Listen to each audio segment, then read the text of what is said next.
ચાલો આપણે કન્ટિન્યુ કરીએ. હવે સમજવાનો પ્રયત્ન કરીએ વાયુની પ્રવાહીમાં દ્રાવ્યતા, દબાણ, અસર. ચલો સમજવાનો પ્રયત્ન કરજો. સૌથી પહેલા વાત કરીએ તો ઘણા બધા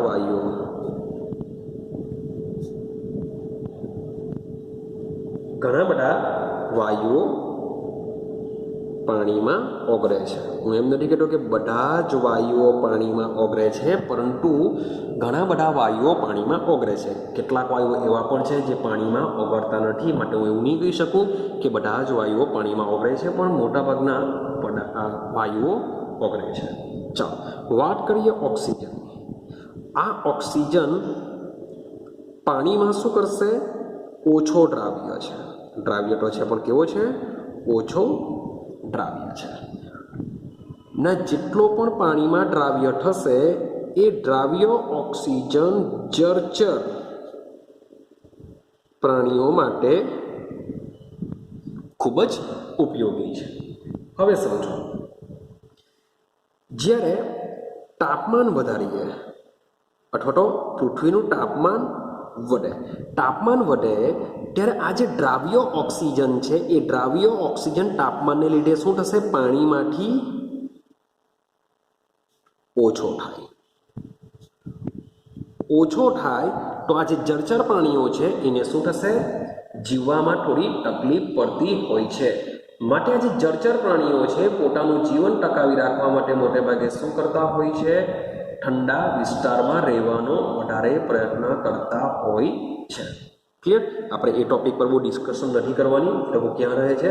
હવે સમજો, આપણે દ્રાવ્યતા વિશે વાત કરીએ. O2ની કમ્પેરિઝનમાં હું HClની કમ્પેરિઝન કરું. O2ની કમ્પેરિઝન શાની સાથે કરું? HCl, hydrochloric acid. જ્યારે હાઇડ્રોક્લોરિક એસિડ એસિડ નથી બોલતો હમણાં, HCl વાયુ બોલું છું. હાઇડ્રોજન ક્લોરાઇડ વાયુ છે.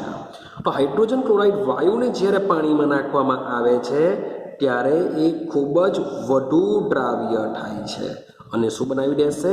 એસિડ બનાવી દેશે, હાઇડ્રોક્લોરિક એસિડ બનાવી દેશે. તો એક તરફ તમે જોવા જશો તો જે ઓક્સિજન છે એની દ્રાવ્યતા પાણીમાં ઓછી છે. બીજી તરફ તમે HClને જોશો તો HCl પણ વાયુ છે, તો એની પાણીમાં દ્રાવ્યતા કેવી છે? વધારે છે. ક્લિયર? ચાલો, એ મીન્સ કે બધા જ વાયુઓ પાણીમાં કોઈ ઓછા દ્રાવ્ય થાય છે, કોઈ વધુ દ્રાવ્ય થાય છે અથવા કોઈ દ્રાવ્ય થતા નથી. હવે આપણે કન્સેપ્ટને સમજવાનો પ્રયત્ન કરીએ કે ચાલો દ્રાવ્ય તો થાય છે, તો એ દ્રાવ્યતા ઉપર દબાણની શું અસર થશે? વિચારીએ આપણે. ચાલો, તો એને સમજવા માટે આપણે હું આકૃતિ જે દોરું છું એને સમજવાનો પ્રયત્ન કરજો. માની લો કે મારી પાસે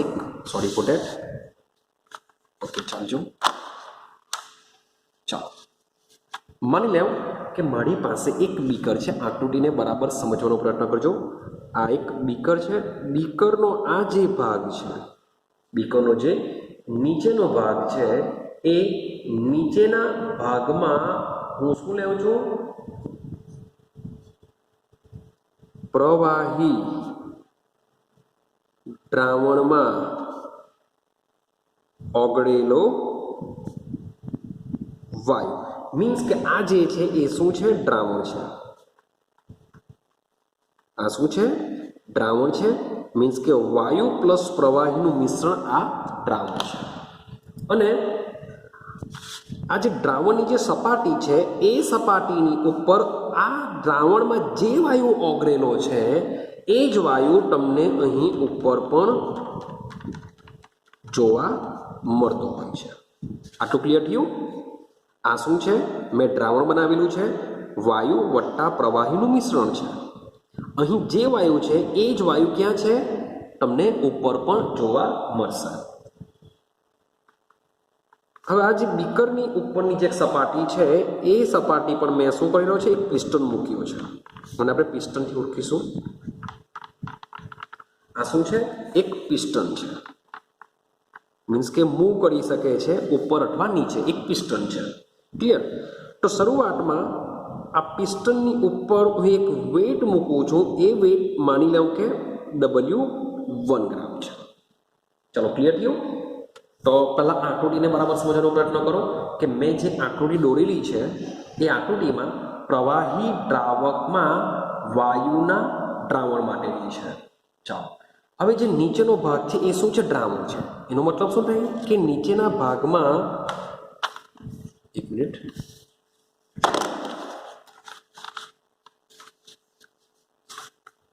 ચાલો તો આ જે નીચેનો ભાગ છે એ નીચેના ભાગમાં કઈ વસ્તુ છે? તો બે વસ્તુ રહેલું છે. મીન્સ કે વાયુ દ્રાવ્ય તરીકે અને પ્રવાહી દ્રાવક તરીકે બંને મેં ભેગા કરેલા છે. બની શું ગયું છે?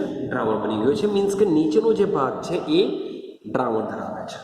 ચાલો હવે આગળ જો હવે ઉપરનો જે ભાગ છે એ ઉપરના ભાગની વાત કરીએ. મીન્સ કે આ જે દ્રાવણનો જે ઉપરનો ભાગ છે આ બધો શું છે? વાયુ છે.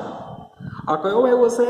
આ એ વાયુ હશે કે જેને આપણે નીચે દ્રાવણમાં ઓગાળેલો છે તે જ વાયુ ઉપર હશે. એનું દબાણ લઈ લઈએ આપણે. P દબાણ છે માની લઈએ. P દબાણ છે અને T તાપમાન છે. તો P દબાણ અને T તાપમાને પ્રાણીની ઉપરના ભાગે છે. હવે તમને આઈડિયા હશે જે આપણે સંતુલનમાં ભણીને આવેલા છે કે આ જે વાયુના જે મોલેક્યુલ છે એ આ દ્રાવણની સપાટી સાથે અથડાશે. અથડાવાને લીધે કેટલાક વાયુઓ દ્રાવણની અંદર જશે અને દ્રાવણની અંદરના કેટલાક વાયુઓ સપાટી છોડીને વાયુમાં જશે. ક્લિયર થાય છે? આ પ્રકારનું સંતુલન સ્થપાયેલું હોય છે. તો થોડાક સમય ગયા બાદ આપણે આ મુજબનું સંતુલન હવે આમાં જોશું. માની લઈએ કે આ જે સંતુલન સ્થપાયેલું છે એ સંતુલન કેવું હોય છે? ગતિશીલ હોય છે. એના વિશે આપણે બહુ ડિટેલમાં વાત નથી કરતા, આખું ચેપ્ટર ભણીને આવ્યા છે. તો આ જે સંતુલન શરૂઆતમાં સ્થપાયેલું નહીં હશે, પણ જેમ જેમ સમય જશે તેમ તેમ સંતુલન સ્થપાશે અને સંતુલન કેવું હોય છે? ગતિશીલ હોય છે. એકવાર સંતુલન સ્થપાઈ ગયા બાદ અહીં દ્રાવણમાં જેટલો વાયુ રહેશે એટલો જ વાયુ ચોક્કસ રહેશે અને દ્રાવણની ઉપર જેટલો વાયુ હશે એનું દબાણ બી કેવું થઈ જશે? અચળ થઈ જશે. માટે આપણે દબાણ માપી શકીએ છીએ. હવે સમજો, હવે આ જ પરિસ્થિતિને હું બીજી આકૃતિ દ્વારા દોરવાનો પ્રયત્ન કરું. સમજવાનો પ્રયત્ન કરજો. ચાલો હવે હું ફરીથી પાછો આકૃતિ દોરું છું. પણ હવે એક જ વસ્તુ છે કે આ જે પિસ્ટન દેખાય છે એ પિસ્ટન પર અહીંયા જે વેટ લગાવેલું છે, હવે હું વેટ વધારે મૂકીને દબાણ આપું છું. મીન્સ કે દબાણ વધારું છું. તો દબાણ વધારવાથી શું થશે? તો સૌથી પહેલાં જે પિસ્ટન છે પિસ્ટન શું કરશે? બાય નીચે તરફ મૂવ કરશે. મીન્સ કે હવે ખાલી W1 હતો, હવે હું શું કરું છું? વેટ વધારું છું. W3, W2, W1 મીન્સ કે આના પર વેટ વધારું છું જેથી આ જે પિસ્ટન છે એ શું કરશે? નીચે તરફ આવશે. હવે નીચે તરફ જો આવે તો આ જે વાયુનો જે ભાગ છે એમાં શું થશે? એમાં પણ ઘટાડો થશે. એને લીધે જે વાયુના મોલેક્યુલ છે બધા જે દૂર દૂર હતા તેની જગ્યાએ શું થશે? નજીક નજીક આવશે. અને સાથે સાથે એની નીચે પાછું શું આવેલું છે? ભાઈ દ્રાવણ આવેલું છે. નીચે શું આવેલું છે? દ્રાવણ આવેલું છે. હવે થશે શું કે સંતુલન સ્થપાઈ ગયા બાદ તમે જો દબાણમાં વધારો કરો તો શું થશે? દબાણમાં વધારો કરવાને લીધે વાયુના અણુઓની દ્રાવણની સપાટી પર જે અથડામણ છે એ અથડામણ વધશે. આઈડિયા આવે છે? આ જે વાયુના મોલેક્યુલ છે, વાયુના મોલેક્યુલ શું કરશે? દ્રાવણની સપાટી સાથે વધુ અથડાશે. વધુ અથડાવાને લીધે શું થશે? તો આ જે વાયુ છે વાયુ ક્યાં ચાલ્યા જશે? દ્રાવણમાં જશે. આપણે જો પ્રેશર આપીએ વાયુ ઉપર તો વાયુ શું કરશે? નીચે તરફ જશે. નીચે તરફ જવાને લીધે નીચે પાછું દ્રાવણ છે તો દ્રાવણની સપાટી સાથે આવા વાયુમય અણુઓ વધુ અથડાશે. વધુ અથડામણને લીધે આ વાયુ ક્યાં ચાલ્યા જશે? દ્રાવણમાં જશે અને ફરીથી પાછું સંતુલન સ્થપાશે. પણ આપણે તો એક જ કન્સેપ્ટ સમજવો છે, દબાણનો અસર સમજવી છે. તો સમજો દબાણ વધારતા વાયુમય દ્રાવ્યની પ્રવાહી દ્રાવકમાં દ્રાવ્યતા વધશે. સેન્ટેન્સ લખું છું. શું થશે? એક મિનિટ, સોરી ફોર ધેટ. તો સમજીએ છીએ આપણે. દબાણ વધારતા વાયુમય દ્રાવ્યની પ્રવાહી દ્રાવકમાં દ્રાવ્યતા વધશે. ક્લિયર થયું? મીન્સ કે તમે જો એકવાર વાયુમય દ્રાવ્ય પ્રવાહી દ્રાવકમાં ઓગળેલો હોય અને એની ઉપરની સપાટી પર વાયુ રહેલો હોય છે, જો તમે દબાણ જો વધારો કરો તો વાયુમય દ્રાવ્યની પ્રવાહી દ્રાવકમાં દ્રાવ્યતા શું થશે? વધશે. મીન્સ કે આ કિસ્સામાં તાપમાન જો વધારો તો દ્રાવ્યતા ઘટે, પણ જો દબાણ વધારો તો દ્રાવ્યતા વધશે. યાદ રાખજો. ક્લિયર છે? તો દ્રાવ્યતા પર અસર કરતા આપણે ત્રણ પરિબળો સમજ્યા. એક છે દ્રાવ્ય અને દ્રાવકના સ્વભાવ પર, બીજું સમજ્યા તાપમાન અને ત્રીજું સમજ્યા દબાણ. હવે સમજો બરાબર. તો દબાણ વધારતા વાયુમય દ્રાવ્યની પ્રવાહી દ્રાવકમાં દ્રાવ્યતા વધશે. 100%ની વાત છે, વધવાની છે. પણ હવે સવાલ એવો આવશે કે કેટલું દબાણ વધારીએ તો કેટલો જે વાયુ છે એ દ્રાવ્ય થશે? એક ક્વેશ્ચન માર્ક ઊભો થયો. આઈડિયા આવે છે? તો આપણે એવું કેટલું દબાણ આપીએ તો વાયુ કેટલો દ્રાવ્ય થશે? શું જુદા જુદા વાયુઓ હશે, એ બધા વાયુઓ માટે હું દબાણ વધારું તો એક સરખું એની દ્રાવ્યતા રહેશે? એક ક્વેશ્ચન માર્ક ઊભો થયો. એટલું પાક્કું છે કે દબાણ વધારતા વાયુમય દ્રાવ્યની પ્રવાહી દ્રાવકમાં દ્રાવ્યતા વધે છે. પણ પાછો ક્વેશ્ચન એવો ઊભો થાય કે ભાઈ આપણે દબાણ વધારીએ તો શું દરેકે દરેક વાયુમાં દ્રાવ્યતા એક સરખી રહેશે? તો આ બધા ક્વેશ્ચન ઊભા થયા. તો આ બધા ક્વેશ્ચનનું નિરાકરણ કરવા માટે આવ્યો હેનરી. કોણ આવ્યો? હેનરી. તો તમારા ચેપ્ટર માટે આ એક મોસ્ટ ઇમ્પોર્ટન્ટ થિયરી ચાલવાની છે, જેને તમારે કોઈ બી હિસાબે બોર્ડ માટે તૈયાર કરવાની છે. તો બરાબર સમજવાનો પ્રયત્ન કરજો. સૌથી પહેલાં તમને એટલું ક્લિયર હોવું જોઈએ કે હેનરીનો નિયમ શાના માટે છે. તો હેનરીનો નિયમ શાના માટે છે? જો દ્રાવ્ય વાયુ હોય, દ્રાવક પ્રવાહી હોય, તો વાયુ ઉપર જો દબાણ આપવામાં આવે તો વાયુની દ્રાવ્યતા વધે છે. પણ કેટલી વધશે એ સમજાવવાનો પ્રયત્ન કોણે કર્યો છે? હેનરીએ કર્યો છે. ક્લિયર છે? તો સમજો કેવી રીતના લખવાનું છે એ પણ આપણે સમજવું પડશે. તો મોસ્ટ આઈએમપી થિયરી છે તમારા બોર્ડ માટે. ક્લિયર? થિયરી પૂછાશે, હેનરીનો નિયમ સમજાવો અને તેની ઉપયોગિતા લોકો. આ પ્રકારે તમારો ક્વેશ્ચન 3 માર્ક્સનો નીકળી શકે છે. તો હેનરીનો નિયમ. ચાલો, તો આને સમજાવવા માટે કોણ આવ્યો છે? હેનરી આવ્યો છે. Sorry for that. ચાલો હવે આપણે હેનરી વિશે સમજીએ. તો પહેલો પોઈન્ટ તમારે શું લખવાનો છે? બરાબર પોઈન્ટ ટુ પોઈન્ટ યાદ રાખવાનો પ્રયત્ન કરજો. તો પહેલો પોઈન્ટ રાખજો. ચાલો, હેનરી સૌ પ્રથમ વૈજ્ઞાનિક હતા. આવી રીતે લખવાનું છે તમારે. સૌ પ્રથમ વૈજ્ઞાનિક હતા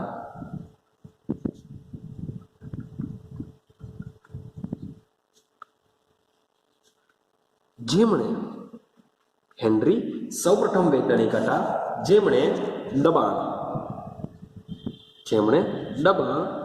અને કારણ કે એક ટોપિક છે આપણે દબાણ આપીએ તો દ્રાવ્યતા વધે, માટે જેમણે દબાણ અને વાયુની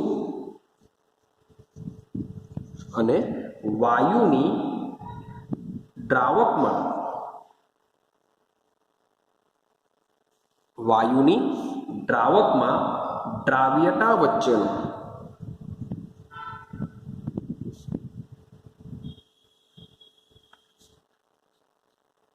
જથ્થાત્મક સંબંધ રજૂ કર્યો.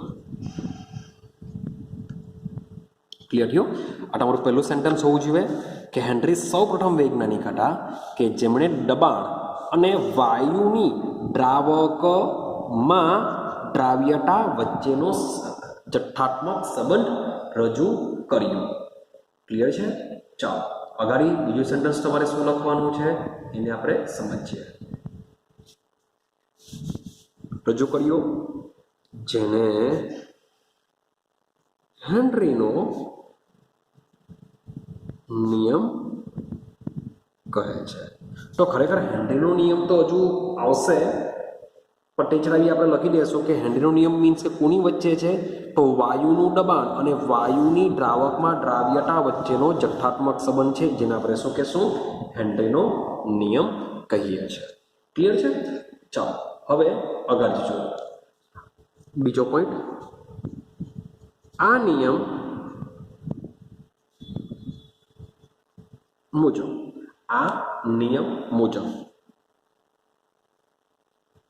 અચળ તાપમાને, કારણ કે તાપમાન તો 100% આપણે અચળ રાખવું પડશે, કારણ કે તાપમાન જો બદલાય તો પણ દ્રાવ્યતા બદલાય.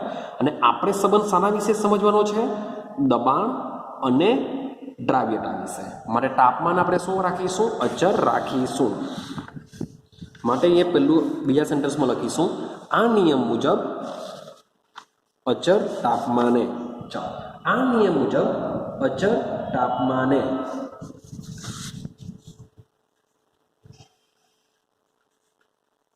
પ્રવાહીમાં વાયુની દ્રાવ્યતા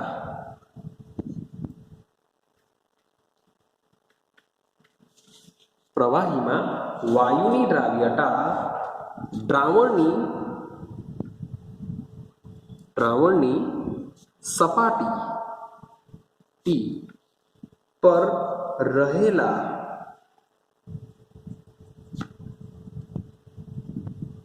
વાયુના આંશિક દબાણના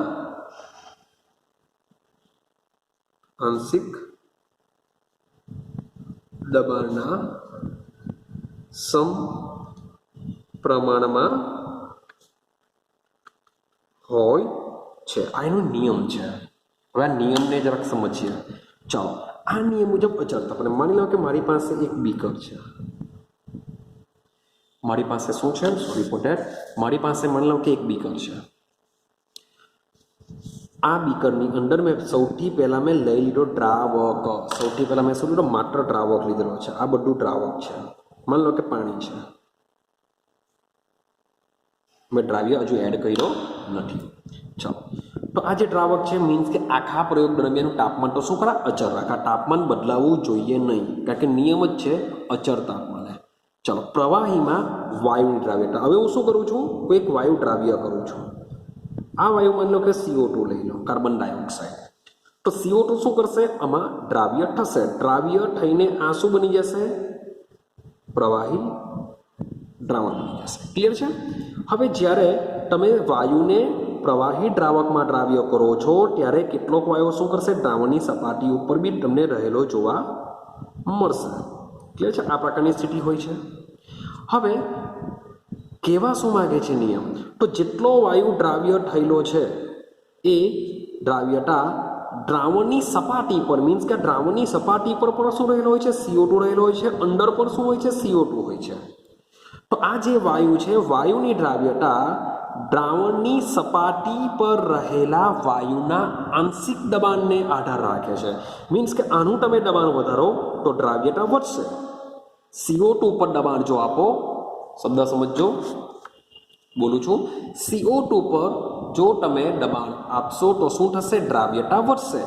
માટે લખેલું છે આંશિક દબાણના સમપ્રમાણમાં, કે દ્રાવણની સપાટી ઉપર જે વાયુ છે તેના પર જો દબાણ આપવામાં આવે તો દ્રાવ્યતા વધે. માટે આંશિક દબાણ દ્રાવ્યતાને કેવું હોય છે? સમપ્રમાણમાં. હવે સેન્ટેન્સ યાદ કરો બરાબર, કે આ નિયમ મુજબ અચળ તાપમાને પ્રવાહીમાં, એટલે કે આખું પ્રવાહી છે, તો પ્રવાહીમાં વાયુની દ્રાવ્યતા દ્રાવણની સપાટી પર રહેલા વાયુના આંશિક દબાણને સમપ્રમાણમાં હોય છે. તો આ જે બીજો પોઈન્ટ છે એની વ્યાખ્યા છે. આંકડી તમારે દોરવાની કોઈ જરૂર નથી. ત્રીજા પોઈન્ટની વાત કરીએ. ત્રીજો પોઈન્ટ તમારે લખવાનો છે, યાદ કરવાનું છે સમકાલીન ડાલ્ટન. શું યાદ કરવાનું છે? સમકાલીન ડાલ્ટન. તો સમકાલીન ડાલ્ટને પણ સ્વતંત્ર રીતે તારણ કાઢ્યું. શું લખેલું છે? સમકાલીન ડાલ્ટને પણ સ્વતંત્ર રીતે તારણ કાઢ્યું. સ્વતંત્ર રીતનો મતલબ એમ થાય કે એને હેનરી સાથે કોઈ લેવા દેવા નથી. એણે પોતાની રીતે જ પ્રયોગ કરીને આ તારણ કાઢ્યું હતું. કે સમકાલીન ડાલ્ટને પણ તારણ કાઢ્યું કે પ્રવાહી દ્રાવણમાં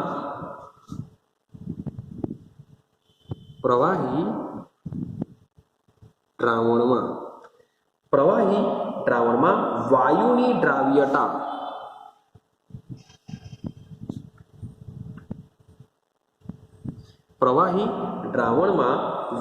દ્રાવ્યતા વાયુના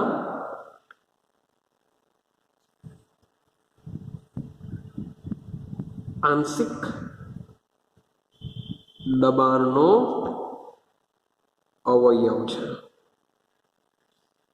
અહીંયા તારણ કાઢેલું છે કે પ્રવાહી દ્રાવણમાં વાયુની દ્રાવ્યતા મીન્સ કે મારી પાસે જે દ્રાવણ છે એમાં CO2 વાયુ છે જ, તો એની જે દ્રાવ્યતા છે એ વાયુના આંશિક દબાણનો શું છે? એક અવયવ છે, એના પર આધાર રાખે છે.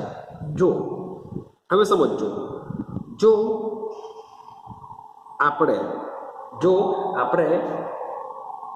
દ્રાવણમાંના શબ્દ બોલું છું, દ્રાવણમાંના વાયુના મોલ અંશનું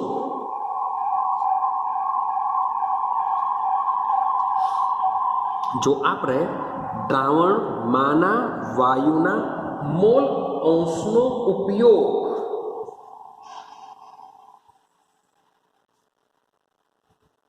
માપન માટે કરીએ તો સોરી ફોર ધેટ. હા, તો હવે લખીએ. જો આપણે દ્રાવણમાં જેટલો પણ વાયુ દ્રાવ્ય થયેલો છે એ દ્રાવ્ય થયેલા વાયુના મોલ અંશનો ઉપયોગ જો આપણે માપન માટે કરીએ તો કહી શકાય કે, શબ્દ સમજો, મીન્સ કે વાયુને આપણે જેટલો પણ પ્રવાહીમાં ઓગાળેલો છે તો જેટલો ઓગળેલો છે એ ઓગળેલા વાયુના જો મોલ અંશનો ઉપયોગ કરીએ, મીન્સ કે જેટલો જથ્થો ઓગળેલો છે, મોલ અંશ મીન્સ કે જથ્થા તરીકે લઈએ તો જેટલો જથ્થો ઓગળેલો છે એ જથ્થાને આપણે મોલ અંશમાં જો માપી લઈએ, કારણ કે માપન તો કરવું જ પડશે ને, કારણ કે દબાણ આપવાથી વાયુમય દ્રાવ્યની દ્રાવ્યતા વધે છે. તો કેટલો વધશે? તો એ જથ્થો આપણે મોલ અંશમાં આપીએ છીએ. માટે દ્રાવણમાંના વાયુના મોલ અંશનો ઉપયોગ માપન માટે કરીએ તો કહી શકાય. તો સમજો, દ્રાવણમાંના વાયુના મોલ અંશ મીન્સ કે જે દ્રાવણમાં રહેલો જે વાયુ છે એના મોલ અંશ દ્રાવણ ઉપર રહેલા, દ્રાવણમાંના વાયુના મોલ અંશ દ્રાવણ ઉપર રહેલા વાયુના આંશિક દબાણને સમપ્રમાણમાં હોય છે.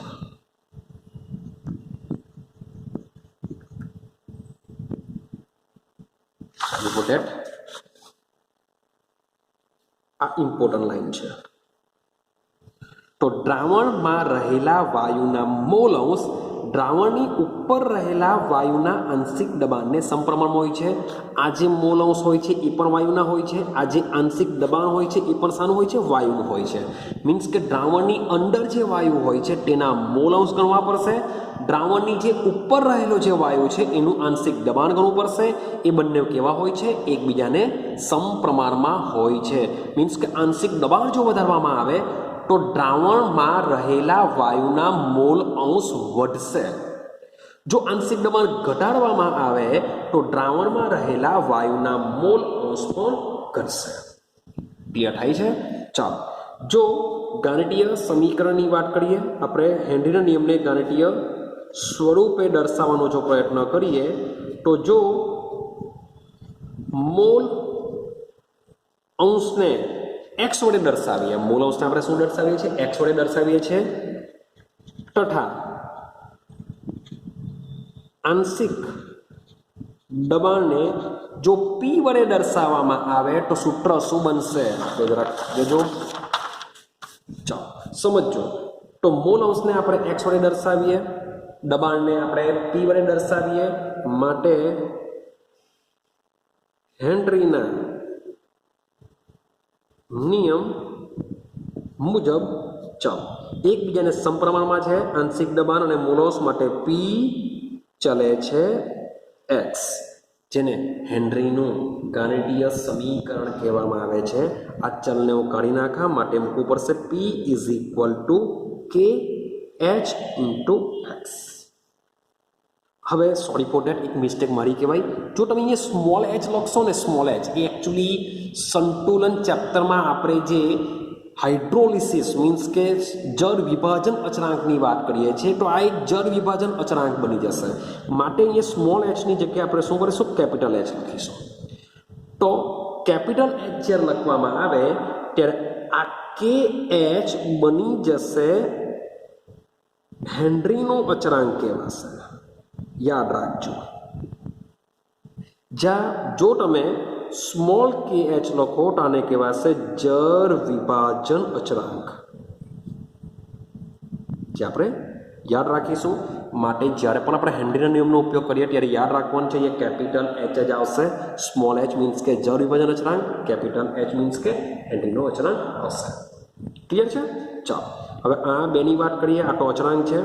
જો સૂત્ર સાબિત થઈ ગયા બાદ તમારે એક સેન્ટેન્સ લખવાનું છે કે જો આપણે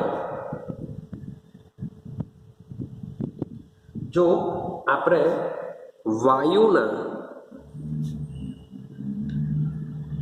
આંશિક દબાણ વિરુદ્ધ મોલ અંશનો આલેખ દોરીએ તો નીચે મુજબનો મળશે. અને જો લખવું હોય એક્સ્ટ્રા લખી શકો સીધી લીટીમાં મળશે. શા માટે સીધી લીટીમાં મળે? કારણ કે તેઓ એકબીજાના શું છે? સમપ્રમાણમાં છે. માટે આલેખમાં તમને શું મળશે? એકબીજાની સીધી લીટીમાં મળશે. માટે આપણે જો આલેખ દોરવાનો પ્રયત્ન કરીએ તો માની લેવું કે અહીંયા આપણે લઈ લઈએ આંશિક દબાણ, અહીંયા લઈ લઈએ મોલ અંશ. તો આપણે કોઈ પણ એક વાયુ તો 100% લેવો પડશે. તો આપણે વાયુ તરીકે લઈ લઈએ છીએ HCl. વાયુ તરીકે શું લઈએ છીએ? HCl. તો અહીં લેશું આપણે HClનું આંશિક દબાણ. તો અહીં લેશું આપણે HClના મોલ અંશ લેશું. ક્લિયર છે? તો તમને આ મુજબનો આલેખ મળતો હોય છે. તો આલેખ તમને કેવો મળશે? સીધી લાઈનમાં મળશે. તો જેવું તમે ગાણિતીય સમીકરણ લખી દેશો, KH વિશે લખી દો, KH હેનરી અચળાંક છે. પછી લઈ લો કે જો આપણે વાયુનું આંશિક દબાણ વિરુદ્ધ મોલ અંશનો આલેખ દોરીએ તો સીધી લીટીમાં નીચે મુજબનો મળે છે. આટલી વસ્તુ તમારે લખી દેવાની છે. રેડી? ચલો આલેખ દોર્યા પછી શું કરીશું આપણે? તો આલેખ દોર્યા પછી તમારે લખવાનું છે, સમજો. હવે વાત કરીએ તાપમાનની કે શું થશે, તો સમજવાનો અને યાદ રાખવાનો પ્રયત્ન કરજો. માન લો કે મારી પાસે સમાન તાપમાન છે. શબ્દો સમજો બરાબર. મારી પાસે શું છે? સમાન તાપમાન છે. તો સમાન તાપમાને મીન્સ કે હું લગભગ જુદા જુદા વાયુઓ માટે પ્રયોગ કરું છું. CO2 માટે કરું છું, O2 માટે કરું છું, H2 માટે કરું છું. મીન્સ કે જે પણ વાયુ પાણીમાં દ્રાવ્ય હશે તે બધા વાયુઓ માટે હું શું કરું છું? પ્રયોગ કરું છું.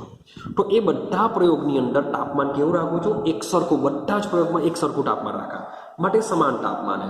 તો સમાન તાપમાને જુદા જુદા વાયુઓનો KH